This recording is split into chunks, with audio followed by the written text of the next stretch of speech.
Assalamualaikum warahmatullahi wabarakatuh. Nama saya Nur Ain Hente. Saya di sini akan menjelaskan materi tentang objek dan metode sosiologi. Di sini saya akan menjelaskan materi tersebut karena saya diberikan tugas daring oleh Bapak dosen saya yang bernama Bapak Muammar SHMH untuk mata kuliah Sosiologi Hukum. Jadi, untuk selanjutnya saya akan menjelaskan materi tersebut di mana objek sosiologi itu yang dimaksud adalah masyarakat.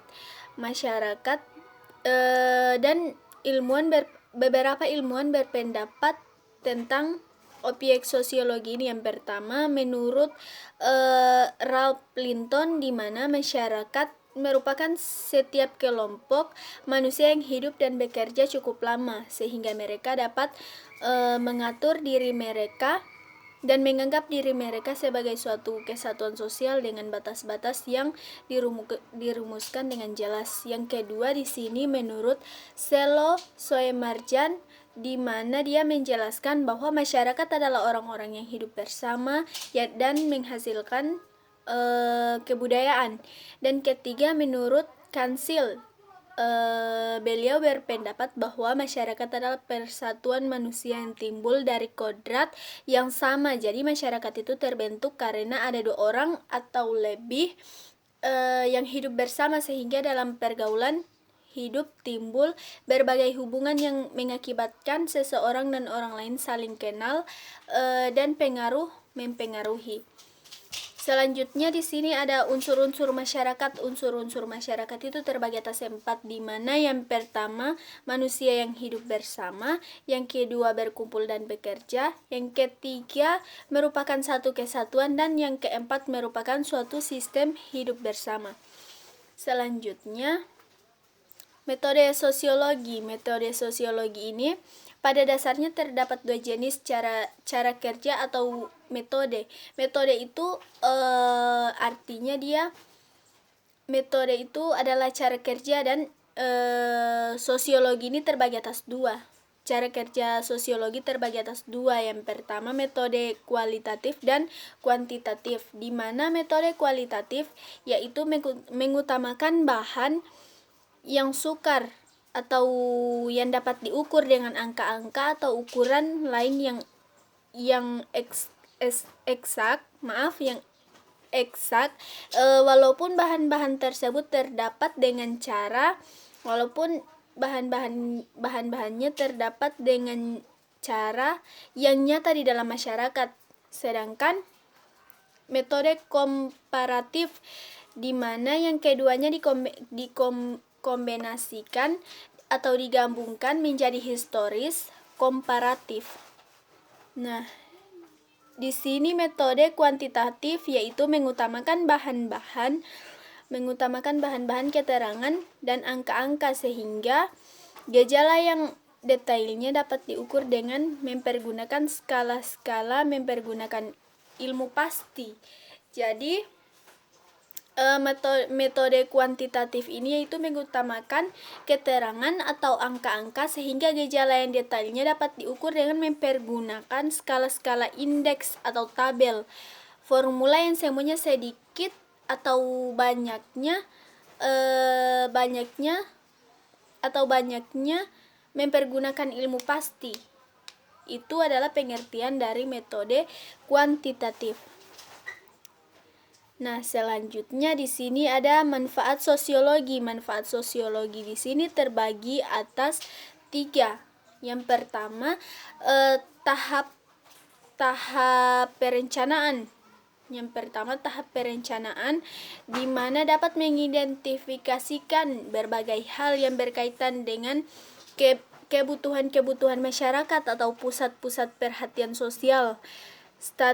Stratifikasi sosial, pusat kekuasaan, sistem dan saluran komunikasi sosial. Jadi manfaat sosiologi itu yang pertama yaitu tahap perencanaan, dapat mengidentifikasi berbagai hal yang berkaitan dengan kebutuhan masyarakat, pusat-pusat perhatian sosial, pusat kekuasaan dan sistem serta saluran komunikasi sosial. Yang kedua, ada tahap pelaksanaan, yang dimana tahap pelaksanaan ini dapat mengidentifikasi terhadap kekuatan-kekuatan sosial, yaitu pengamatan terhadap perubahan sosial yang terjadi. Misalnya perubahan sosial yang terjadi itu misalnya komunikasi antar masyarakat dan pemerintah. Dan yang ketiga di sini adalah tahap evaluasi. Tahap evaluasi ini dapat memberikan analisa terhadap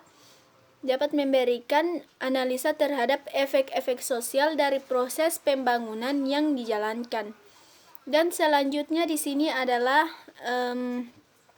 kaidah sosial. Kaidah sosial di sini yang dimaksud adalah patokan-patokan atau pedoman perihal tingkah laku atau kelakuan yang diharapkan. Yang pertama, kaidah sosial itu dibedakan menjadi 3. Yang pertama, kaidah yang mengatur kehidupan pribadi manusia yang dapat dilihat dari kaidah kepercayaan dan kaidah kesusilaan. Kaidah kepercayaan yang dimaksud dengan kaidah kepercayaan itu yang bertujuan untuk mencapai suatu kehidupan. Yang beriman kaidah ini ditunjukkan kepada kewajiban manusia kepada Tuhannya. Sumbernya adalah ajaran-ajaran kepercayaan yang lebih pengikutnya dianggap sebagai Tuhan. Misalnya kaidah kesusilaan yang bertujuan agar manusia hidup berakhlak atau mempunyai hati nurani. Yang terakhir di sini ada ciri-ciri kaidah yang membedakan dengan kaidah lainnya. Yang pertama, hukum bertujuan untuk menciptakan keseimbangan antara kepentingan. Yang kedua, hukum mengatur perbuatan manusia yang bersifat lahiriah. Yang ketiga, hukum dijalankan oleh badan-badan dan diakui oleh masyarakat. Yang keempat, hukum mempunyai berbagai jenis sanksi dan tugas serta bertingkat. Jadi, hukum itu mempunyai berbagai jenis sanksi, di mana misalnya seseorang melakukan suatu tindak pidana dan termasuk suatu tindak pidana dia akan dikenakan dia akan dikenakan sanksi yang tegas dan bertingkat. Yang terakhir, hukum bertujuan untuk mencapai kedamaian. Hukum bertujuan untuk mencapai kedamaian di sini yaitu ketertiban dan ketentraman. Jadi terima kasih untuk terima kasih. Itu saja yang dapat saya jelaskan tentang materi objek dan